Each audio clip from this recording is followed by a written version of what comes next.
So under FATCA, they're required to report the activity of anyone in the Philippines who's doing some sort of financial activity, and the person is US exposed. So that's that.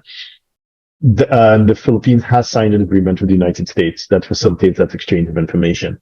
Now, there's another one called the CRS, which is similar in that the Common Reporting Standard is another framework for exchange, where it's multilateral, where the Philippines or other nations around Asia, so for example, Singapore or Indonesia, or whatever, so Malaysia, Vietnam, they've signed these arrangements where if an account in a financial institution is owned or managed by a foreigner, let's say it's someone from Australia, the bank or through the tax office would share those records with Australia or New Zealand or the UK or whatever.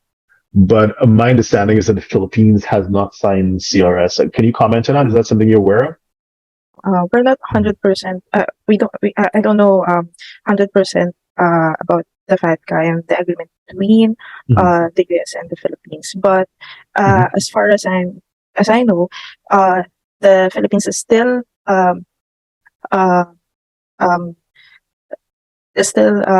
holding on to the Data Privacy Act.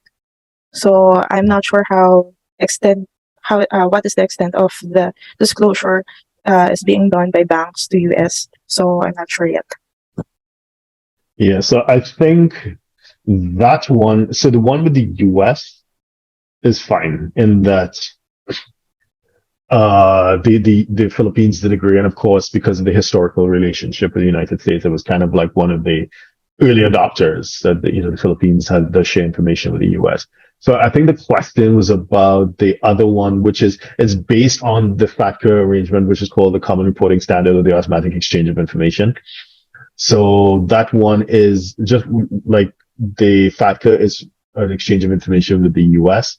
The CRS, or the Automatic Exchange of Information, is the rest of the world.